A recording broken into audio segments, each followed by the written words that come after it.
Back again.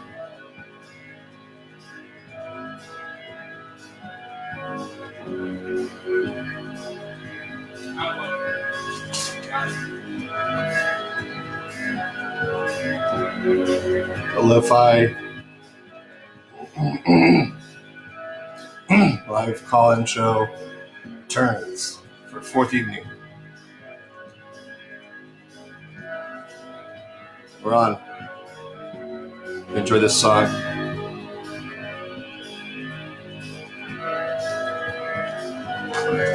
The opener tonight is another Sonoya Caves song from the album Beyond the Black Rainbow, Sentionauts 2.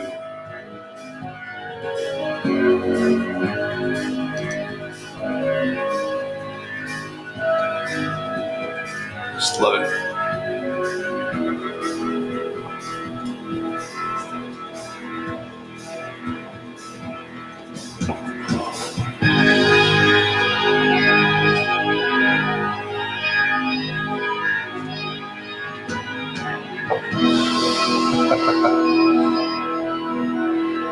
Hello, everybody. I think that I may have screwed up my microphone tonight. I don't know if it's coming through the Yeti mic that I usually use. And then I think because it's live, it won't let me change it.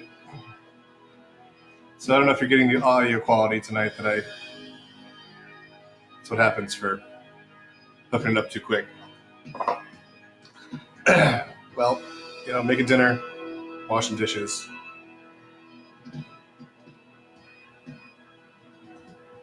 Glamorous life. A single parent in the pandemic.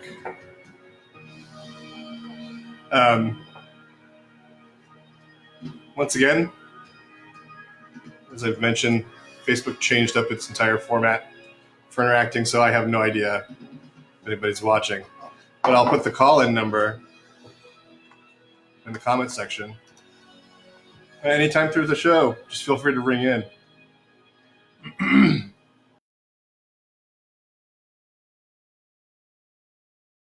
See, this is the thing. You can't. Oh, here we go. Unbelievable. 312-841-1186. That's the call-in number. Anytime, feel free to ring in. But since y'all left me with just one caller last week, I've planned other things. We're here. The idea behind the show is always, once again, Charlie Chaser show. The idea behind the show has always been to be here on Saturday nights for an hour, just to give people a way to talk to somebody else, a way to connect to somebody else who maybe a friend, maybe a stranger. The feeling of being out in public again. I kind of think of it like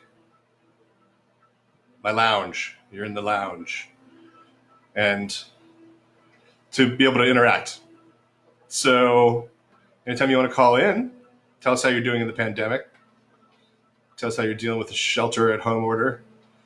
I think it's going to get extended to talk pandemic stuff a little bit in the intro here. I think we're going to get extended again. We're now going on through May and April 30th. But, I can only imagine it's going to go to June. And, my big conversation piece this week in terms of stimulus, in terms of the um, various sort of relief efforts that have been happening, is that they don't seem to be happening. I mean, they seem to be happening on sort of an infinite timeline of we'll get to you, and I just don't know how. You know, I've been very vocal. I think I applied to like I don't know a dozen artist really fun things, except one. There was one that was like write something heartfelt, and I was like, oh, I don't like that language. Write what I want, and if it's not a good experience working with the fund, then whatever. But I've applied to a bunch of them, and like everybody else, unemployment, the rent relief program in Chicago they were giving out 2,000 checks for $1,000 to people, and then had 83,000 people apply. Unbelievable. It just shows you like how much need there really is out there, and so all that's been happening, and it just seems like there are all these reports now that the unemployment office. This is the big one for me, I think, because it doesn't have to be this way. The unemployment office said they were going to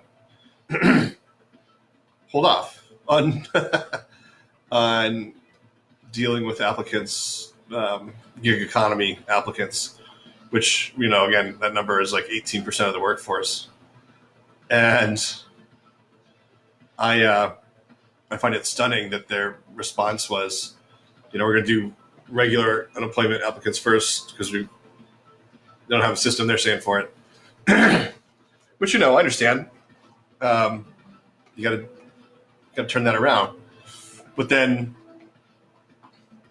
I personally have been in the system for more than a month, right? And it just seems like the bureaucracy is moving so slowly.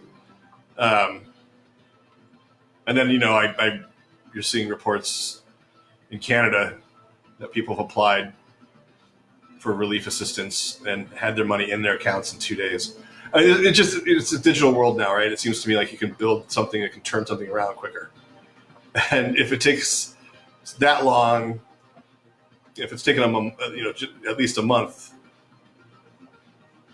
to turn it around, that's too long.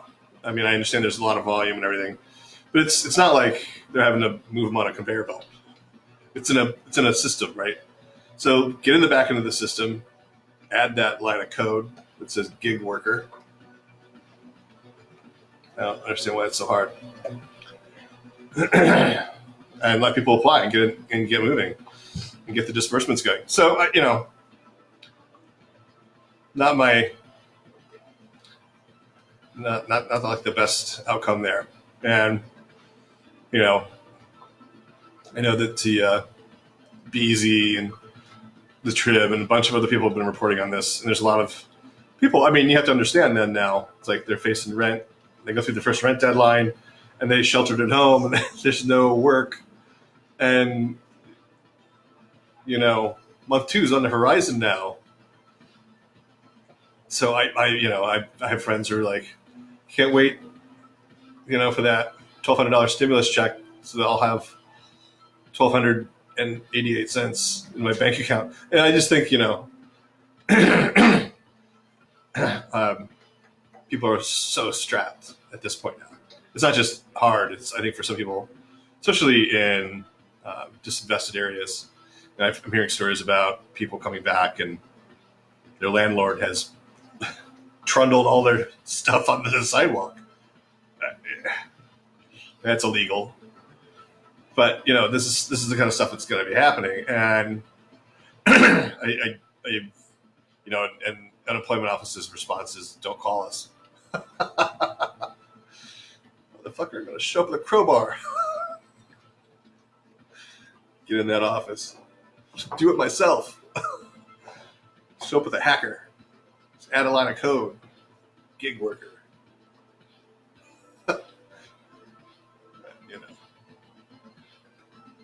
Government What was that whole line about? It's the best system we have, and it's imperfect. Something along those lines. Democracy. um, so yeah, this week, going over all this sort of pandemic stuff. I can't even remember it now.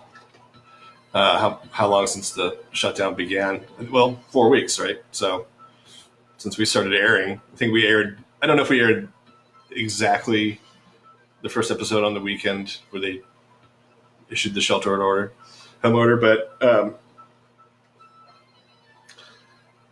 so we're doing it. We're just here for people. If you want to call, again, the call-in numbers in the comments. I posted it. But I thought I'd do a couple things. A friend of mine,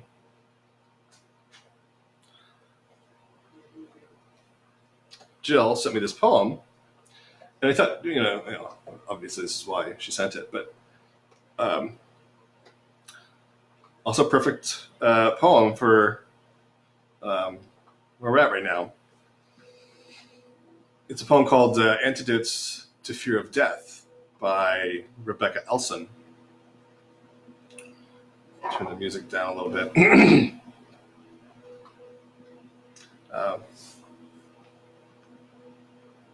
So this is what we'll do. We'll do a little reading tonight. I always said about my library, my books, that they're like some of my oldest friends, some of my best friends. Because when you're in solitude, when you're stuck at home by yourself, all these authors and poets, they're people, they're minds that you can interact with. So I always liked that idea, and did find a lot of solace in connecting with my friends, many of them who exist in my imagination through books and poems and things. So, and actually, I've got a couple weirdo things. But let's start with this one poem. For many who don't know, I used to run a reading series called the Private Reading Series. And I've always been a fan of readings, enjoyed them, and find them enriching. So,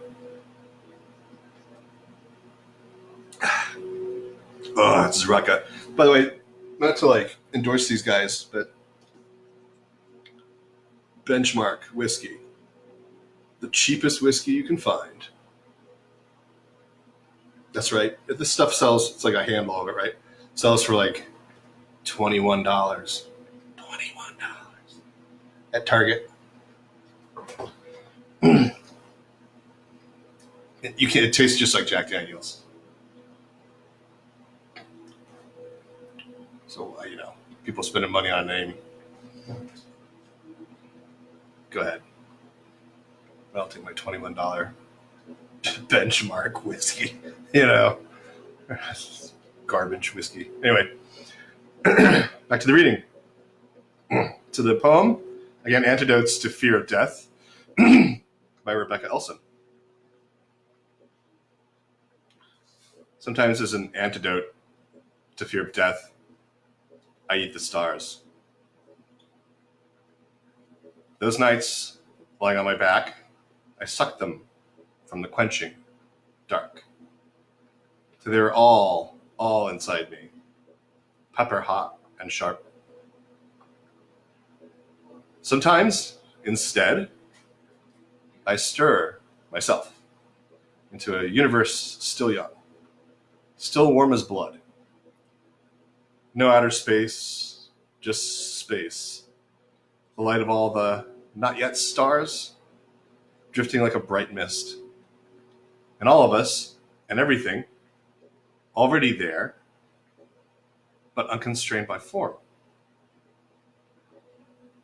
And sometimes it's enough to lie down here on earth beside our long ancestral bones, to walk across the cobble fields of our discarded skulls, each like a treasure, like a chrysalis, thinking, whatever left these husks flew off on bright wings.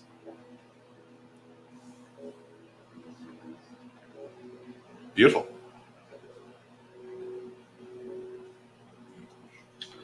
I also just recently I'm a subscriber.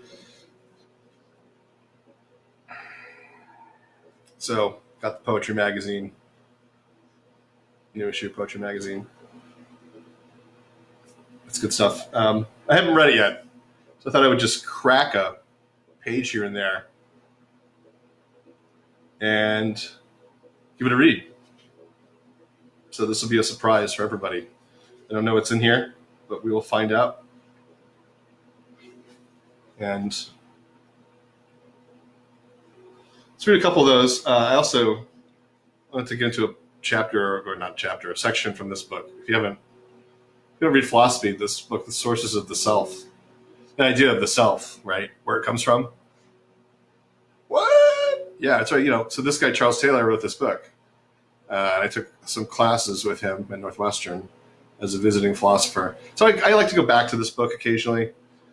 My ex-wife used to say I'd read Charles Taylor to smart up.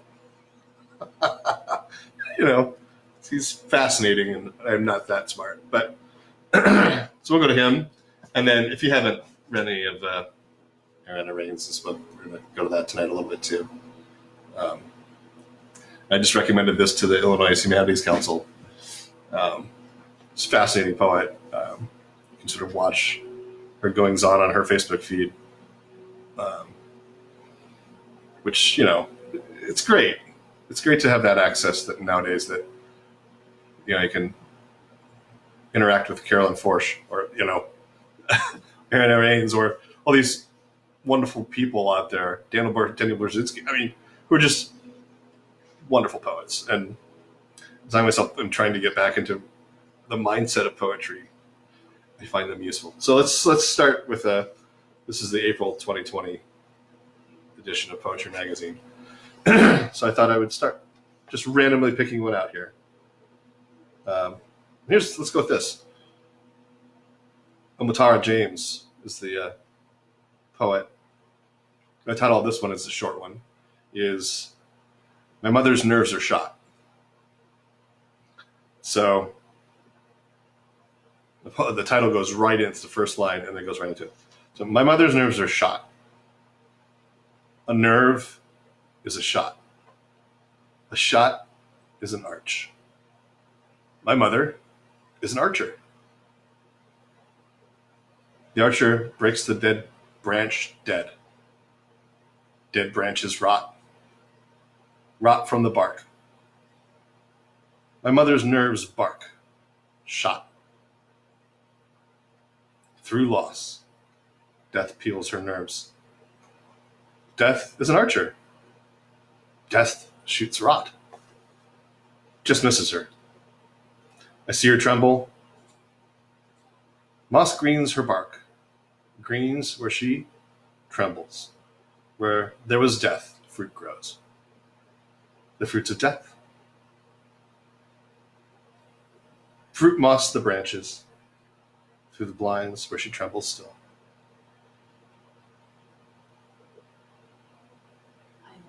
Beautiful, right?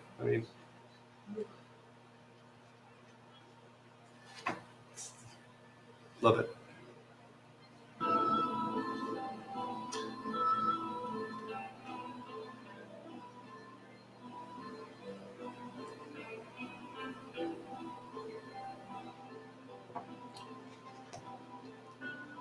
Here's another one.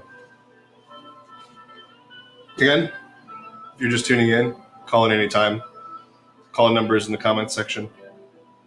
Love to hear from you. But we are here for you. We're doing this through the end of the shelter order or the death of this fucking virus, whichever comes first. I'm imagining battleships destroying the virus, doing it instantly, as if that's possible. Because of course, shelter at home order is how we get rid of the virus. So it's not one comes first or the other. So the mind of Charlie Chaser there, where things sometimes just don't make no sense. But back to poetry. This is another one from the April issue. John Choctaw.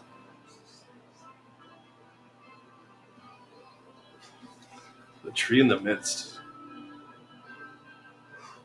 Already, I'm like, okay, here we go. Long after they had lost sight of the couple and the story that trailed after them, the cherubim kept glaring at the horizon, shrugging their wings at each other and shifting their weight from fore to hind paws. Meanwhile, the unforbidden animals, Indohyus, field mice, Persian ground jays, worms, salamanders, ants, and so forth, ate as always from the tree of life, and also from the tree of knowing, good fruit from fruit gone bad, a knowledge the human animals had picked up by watching them from hiding. Only the eternally inexperienced one had never tried so much as a single deep, ripe pomegranate arrow. It knew no more than the cherubim that down among the butterfly weeds the two trees become one trunk. And so it saw to it, but the cherubim kept an eye out for the humans, lest they lose their taste for each other and the world, find their way back to the pomegranate, get fed up with living, and become one of them.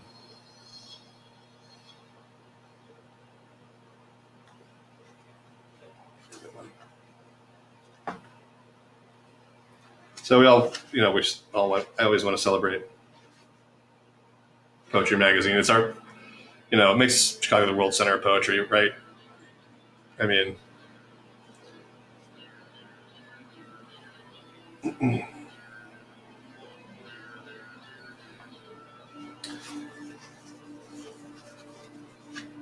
so we'll save a few more. Let's, I want to go back to that Sources of the Self for a minute, just to give you guys like a taste of what this is. There's a chapter in here. Inner nature. Come on. I mean, there's a lot of Locke, obviously.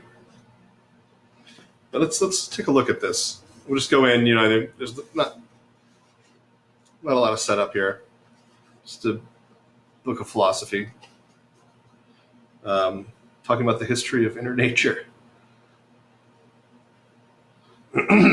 So this is, again, Charles Taylor, Sources of the Self, The Making of the Modern Identity. Order it, read it. It's like 500 pages of philosophy. That's light, right?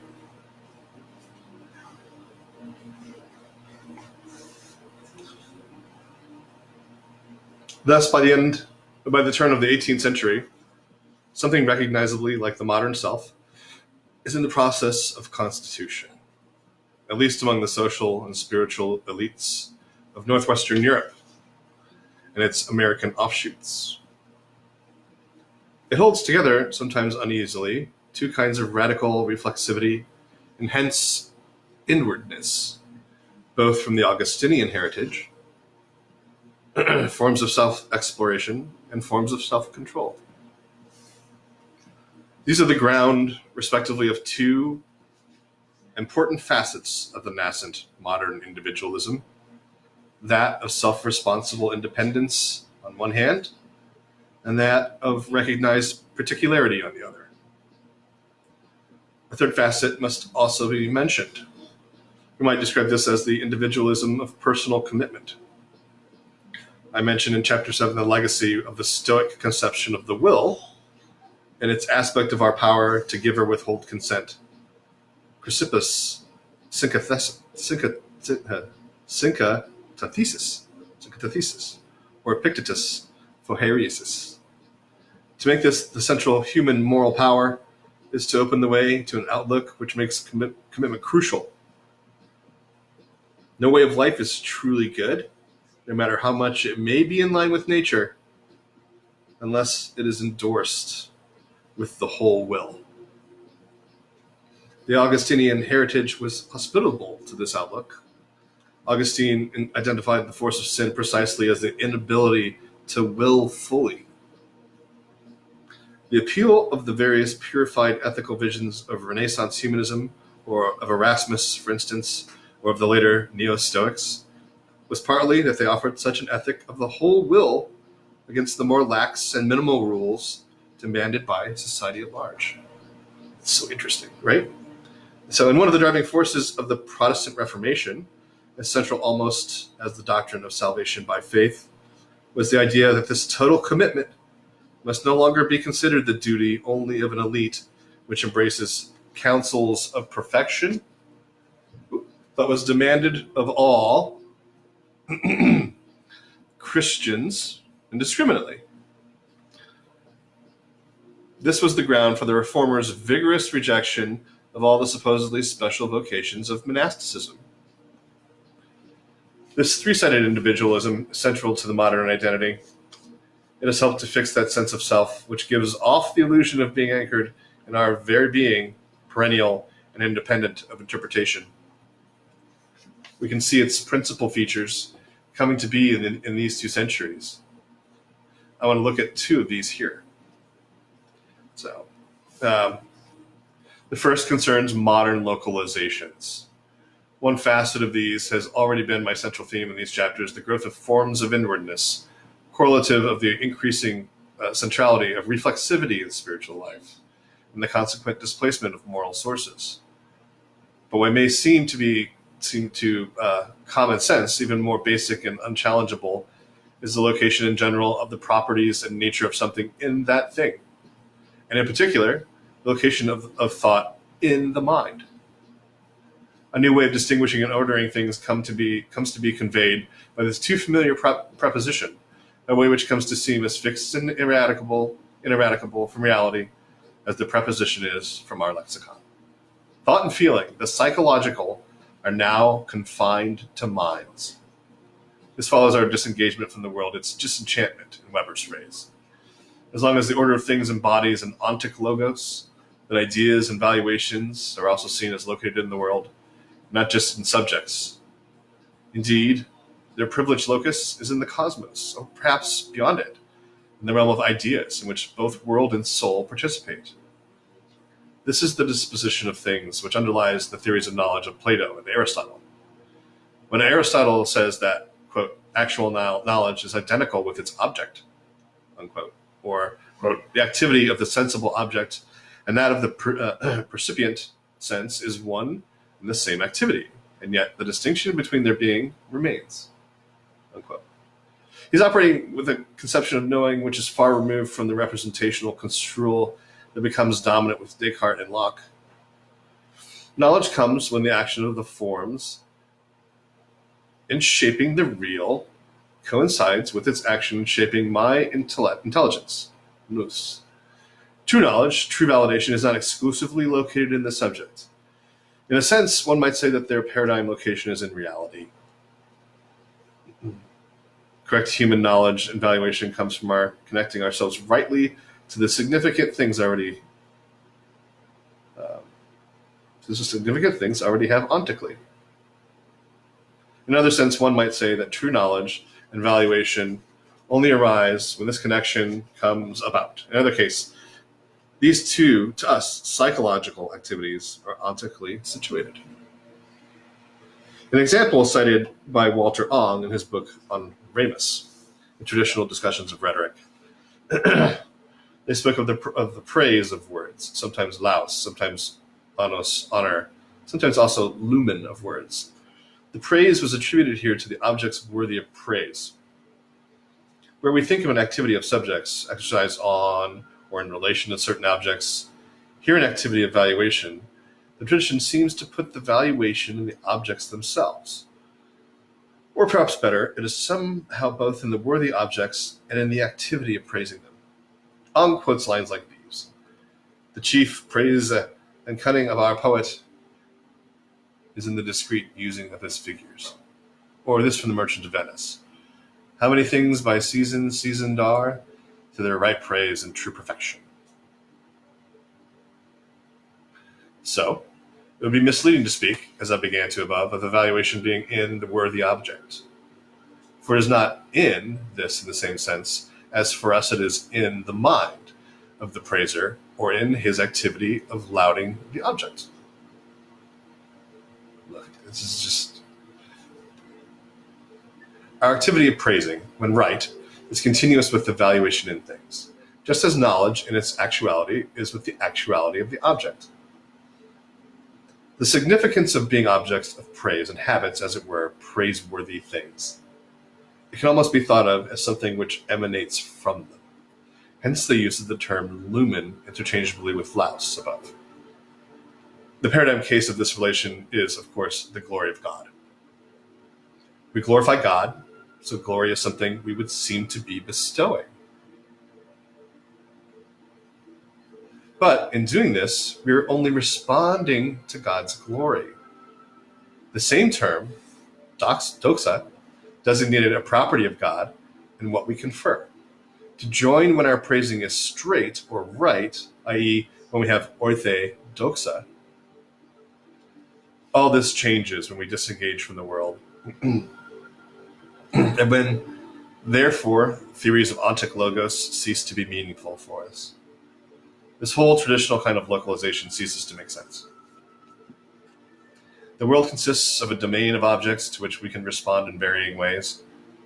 We develop certain ideas about them and we take various evaluative responses towards them. Think of these valuations as founded or unfounded, as against being ultimately arbitrarily chosen.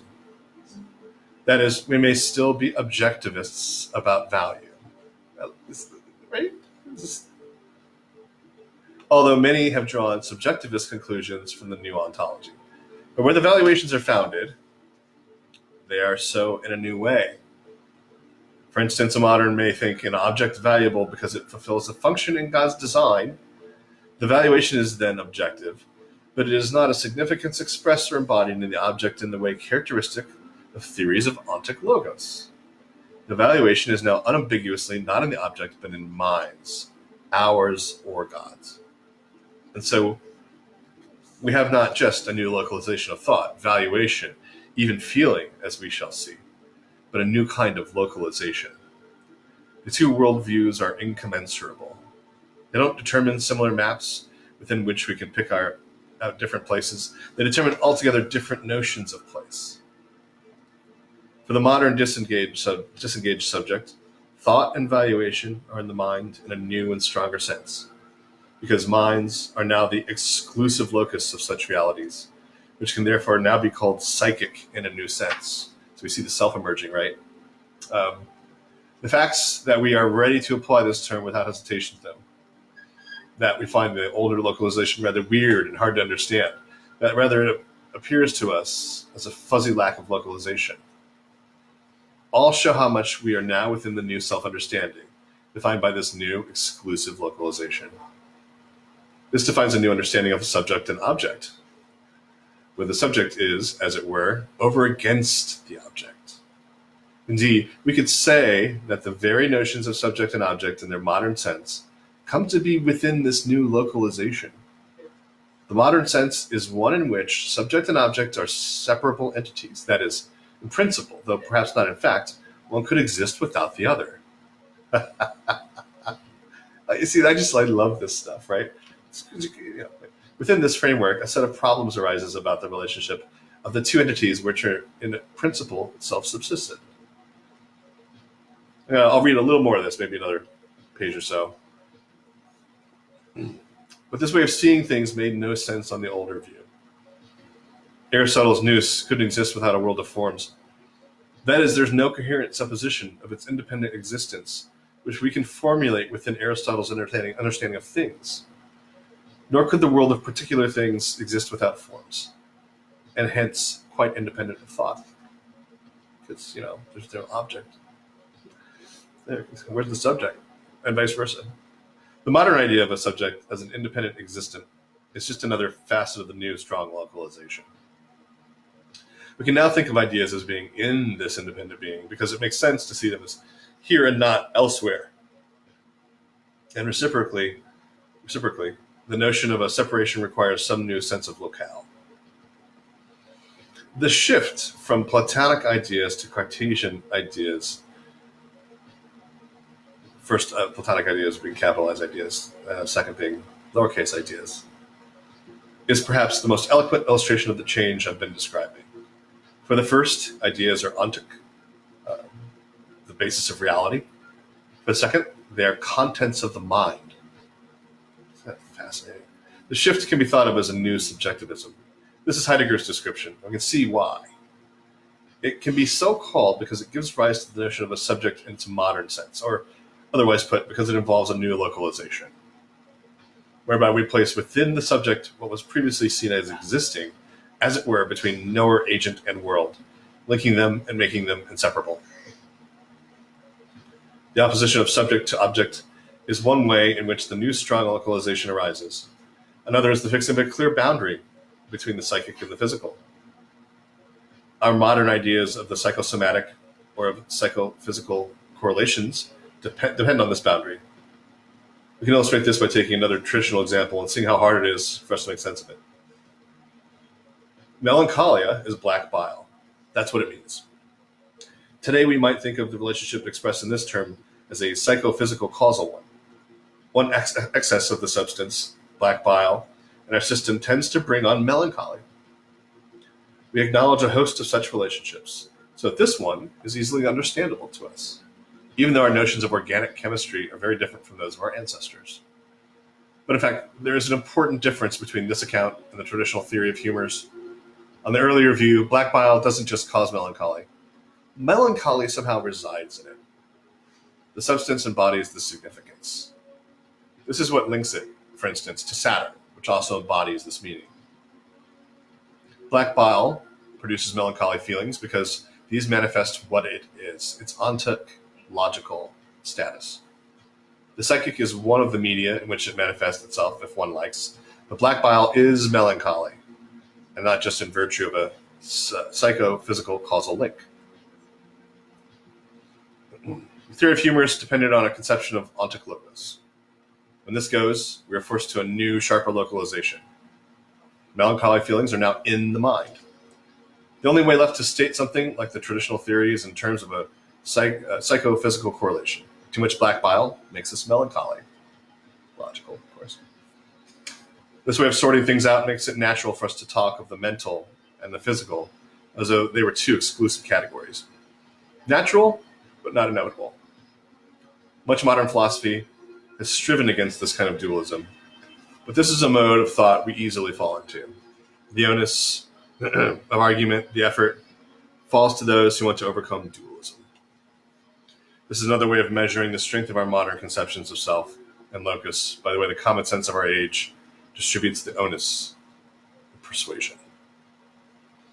I mean, just if you think about that moment there, I mean, well, the black bile comparison, of course, completely correlates to our time, right? We have too much black bile, but also this self and locus, right? So by the way the common sense of our age distributes the onus of persuasion. Think about that line for a second. Think about Donald Trump. The onus of persuasion, the location of self has a location, and it's a matter of persuasion. So you have this discussion about who controls the narrative in the public sphere these days, and it's about that persuasion, right? And a conception of self that we have. So I mean, you think about the charisma of some of these people who've pushed nationalism and these sorts of things, and it's an understandable background philosophy conversation that's happening about this stuff, and that I think they're acting out, and maybe even unknowingly, because that's just the received wisdom, right? So as much as Trump likes to think he's a contrarian, really he's just acting out what society told him to, in whatever way he could figure it out to do it. So not really much of a contrarian or original thinker, but sort of a tool who's following the structure of self and understanding that has informed our modern identity. And here we go. All right. So I love that. I could spend the whole time reading philosophy. But let's veer it back to poetry a little bit. Ariana Reigns. I'm just, again, like randomly going to pick something out here. Let's take a look.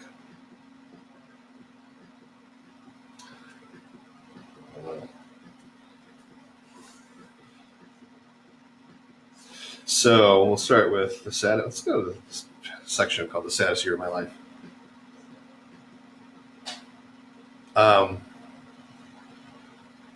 We'll read the title poem from that, and then there's a couple we'll jump around to. And this really should be looked at on the page, because the page, the layout of it is sort of, there's breath breaks in there and things that you need. It's good to see. So let's start with this. One. I was crouching over my phone, waiting for it to tell me what to do. In that breast-swelling town where gray haze sprouts over the lips of the water, trailing a chemical film all over. Her stepping, dripping from the shower. Nobody asking after the green. Ivy hiding everywhere, hiding everything behind the alley. Yesterday I stumbled over barefoot. Nefertiti, corners of the mouth of Joan Baez. Do you even remember? Going to bed with the wrong man, sorrow slackening around him.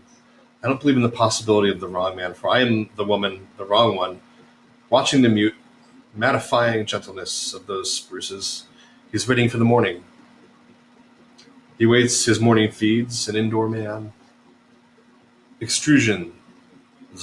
My fits. Sick of turning my senses away, something necrotic behind the skin of the lower thighs. I'm pointing at my face, of course. Blacking out the world. All right, screwed that one up terribly. Let's keep it going. 2. Nostalgia, Portugal, cup with J, T-shirt, football. And I would, of the neoliberal art performance, game, and a Portuguese potato, and they will, and spherical, like the earth, a certain slender Iberian, sick muse, or another forfeiture, decline. 3. I forsook my dreams, but they came back for me like a scum I could never despise. Enough missed appointments, theological thirst, a feeling of freedom experienced to spite my presence. Visible magnificence, very fast, floating in my belly, I perceived a burden, Peruvian, a beautiful poet, avenues, who did as I pleased, or my dreams. 4. When I, personally, closed form, I can form that clouds to uncover the man ring, his little finger, thick like a horse's deep dimple, screwed me. 3. Virginating with my head, extracting yesterday's mange, took and gave mange under the sun, aura thickening. 6. I crawled, you do, inwardly so much, but in, to weather remonstrances, it loved, his glasses, curls, dinner and gin. Charging, derelict yard, white pommel, same tongue, laboring. 7. First, the beards were there. Then the berries were there. Ankles and docks, a crust of glass. Licking the glass, windows and piles. Stacks of white casement, she threw back the sash. The synthetic plush, it could mark you. It's not a mulch. It is the red. Afraid of being pushed across the border where Agrippa was waiting. He had become disorganized, scrolling boots by opening. Ceremony, where was I? I was there, and I too had begun to cling to little pieces of trash. That's the Saddest Year of My Life by Ariana Reigns. I just took a break 1 second, crack a window.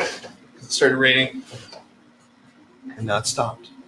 And it's hot because these lights are hot. Again, hope you're all doing well in the shelter order time of the pandemic. Once again, you're welcome. The Charlie Chaser Show. You can call in if you want. I think it's going to be a slow night. That's okay. We're here for you. You need us. 15 more minutes. Let's read one more. Oh, look. So I read the chapter from Charles Taylor's book on inner life, inner nature. And I opened the page, and right here we go. This is the magic moment. Another poem here written by Ariana Reigns in her book, A Sand Book.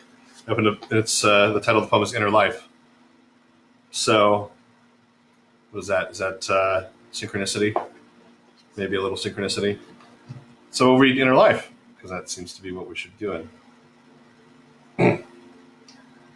Those tweets I sent about Duke Ellington while my mom was being evicted again. According to what ethics under the sun can I possibly have been speaking? A kind of private feeling I can't even place here, like a rock on a tomb, or the thank you gift of a guest whose plane leaves long before dawn. I felt the little school of minnows in me changing direction, wavering pieces of consciousness eloquently, describing to me giving up on the thought of ever reaching you. Then setting to feeding on something close by, an approximation of what we could have had, one that asks less of me, one that asks nothing of you. I put the device back in my pocket and keep walking. The locality of persuasion defines self.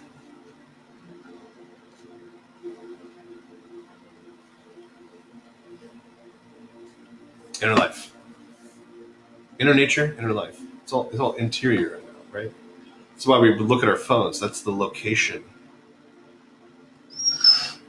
of persuasion, of the thing, of the argument we're having. It was a productive night overall. Get this discussion going about who we are and where we're coming from. I occasionally, because I'm a total nerd, just like to pull out and read stuff like this. The Dictionary of Subject and Symbols in Art. And one of mine, I just sort of picked this up accidentally. One of my subjects is the, I want to say kinetosis, but that's the giving up of self. It's another subject I'm really thinking about a lot lately, but catabasis, which is the traditional sort of Orphic journey into the underworld. The Odysseus going into the underworld. These sort of refrains, and they're subject in art as well. So there's a whole subject here called Descent into Limbo, which is it's about catabasis. So it's Christian mythology, right? And I just want to read this section because would be edifying for me, but also sort of as a way to understand some of the artwork I'm making and where I'm coming from. Descent into Limbo, also known as the harrowing of hell. Harrow is used in the old sense of ravage or despoil. I like this story for many reasons. We'll talk about it briefly after. The Christian tenet that after his death, Christ descended into hell has no very clear scriptural basis. But the concept appealed strongly to the early church, and it first became an article of faith in the 4th century. 4th century. Think about the history here. The god or hero who descends to the lower regions to fetch the dead back to the upper world is well known in classical mythology. See Orpheus, Hercules. I think I screwed up Odysseus earlier. Uh, must have been Hercules. And it may have been the seed out of which the Christian idea grew. Yes, of course, right? As early as the second century, there existed a body of writing containing descriptions of Christ's descent, how he overcame Satan and liberated the souls of the Old Testament saints. It was taught that because they lived and died in an era that was without benefit of the Christian sacraments, they were relegated to a lower place in such time as until such time as Christ should come to redeem them. The story is first told as a continuous narrative in the apocryphal Gospel of Nicodemus, perhaps 15th century, where he read that the gates of brass were broken in pieces, and all the dead that were bound were loosed from their chains, and the King of Glory entered in. After Saturn had been bound in irons, the Savior blessed Adam upon his forehead with the sign of the cross, and so did he also unto all the patriarchs and prophets and martyrs and forefathers. It's like history, the patriarchy. It spreads wide. And he took them and leaped out of hell. Just grabbed them all. The early fathers of the church who speculated about the matter concluded that the precise region was not in hell itself, but on its border or limbo. Latin limbus, meaning a hem, like on a skirt. The subject enjoyed great popularity in medieval drama and literature. It is retold in the Golden Legend, after the version in the Gospel of Nicodemus. In Dante's Inferno, Canto 4, Limbo forms the first circle of hell, and its inhabitants include the virtuous pagans, poets, philosophers, and heroes of classical antiquity. So we all know where we're going. In medieval art, the subject formed one of the scenes in the cycle of Christ's Passion. It continued to be represented through the Renaissance, but is seldom found after the 16th century. Christ holding the banner of the resurrection, a red cross on a white background, occasionally vice versa, enters through a doorway. The doors, broken from their hinges, have fallen to the ground, crushing Satan underneath. Demons flee into the darkness. A throng of figures approaches from a cavern, the foremost of whom reaches out to take Christ's hand. This is Adam. He's old and gray-bearded. Behind him may be Eve, and Abel with a shepherd's crook, or perhaps clothed in pelts. Among the others are Moses, with horn-like rays of light. King David, wearing a crown. The penitent thief, whom Christ promised should be with him in heaven, holding the cross. John the Baptist, the last of the prophets, holding a cross staff. Other lesser crowned heads and bearded patriarchs follow behind. Later examples of classical elements may appear with Cerberus, the three-headed dog guarding the entrance, and Pluto and Proserpine enthroned over the scene. So this is, probably outdated language. So I don't think they would, call it outwardly about patriarchy anymore. Bibles, especially revised. I'm just kind of curious. I think this was probably.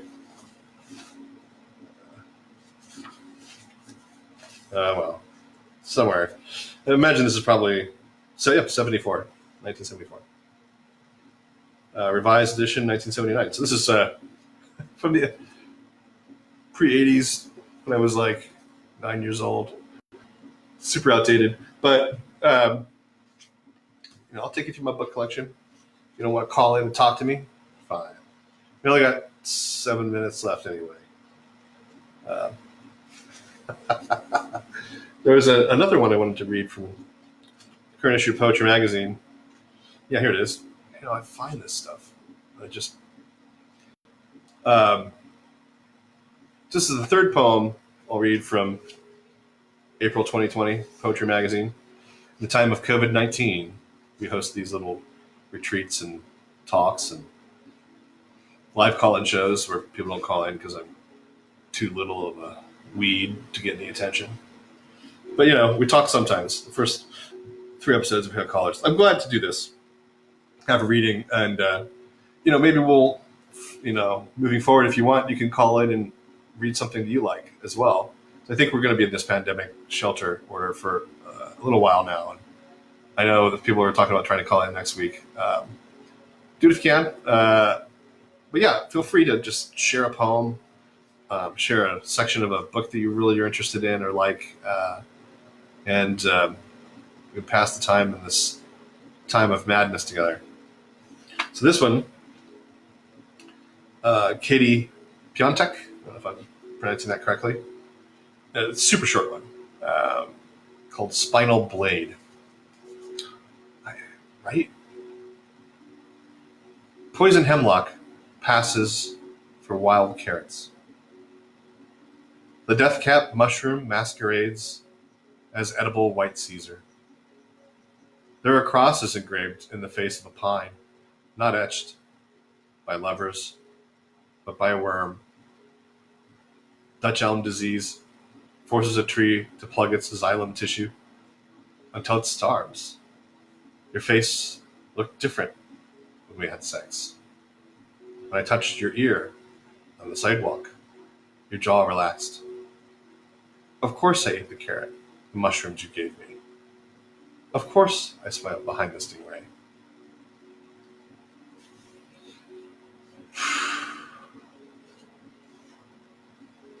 Beautiful. And there's great stuff in this. Poetry magazine is so affordable. I can't imagine if you're a person out there right now working in creative fields that you wouldn't subscribe. Support these guys. And support reading. Support my own friends. That was our evening. Selections from Four Little Lions. We'll pick out some more for next week. Maybe even take you through a couple other areas of sources of the self, which I always lean on. It's like that Wittgenstein. I wouldn't have understood Wittgenstein without Charles Taylor, and I wouldn't have understood a great many things. If you haven't read his Ethics of Authenticity, just think about that for a second. Like, what's the ethics of being authentic?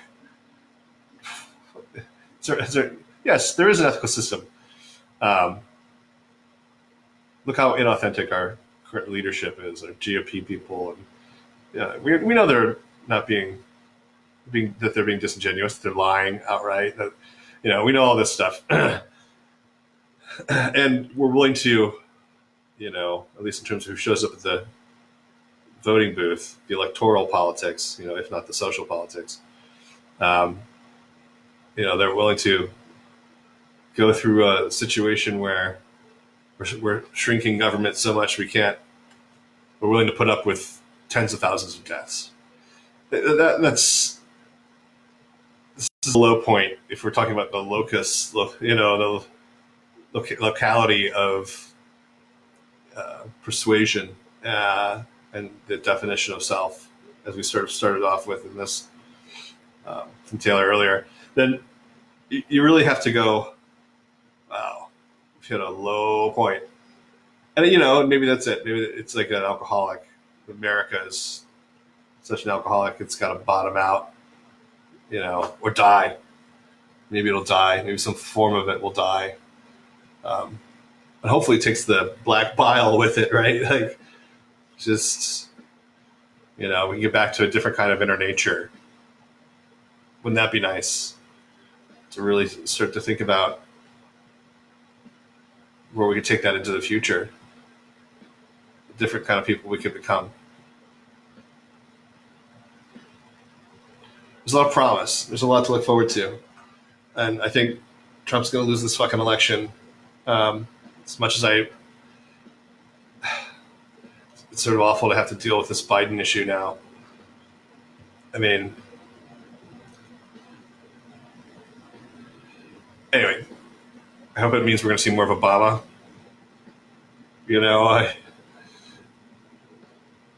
Anyway, wrapping up another episode here. I'll take us out with some jams from, who is this? Oh, Zombie. It could be a more appropriate song. Time of Troubles. The album Escape Velocity. Time of Troubles. That's what we have now. Got this Time of Troubles. We'll get through it. Next week, another edition. Join us. Thanks for watching.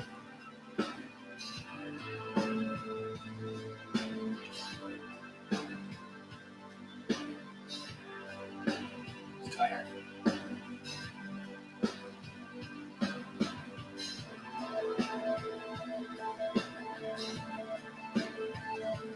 See you next week, everybody. Stay safe.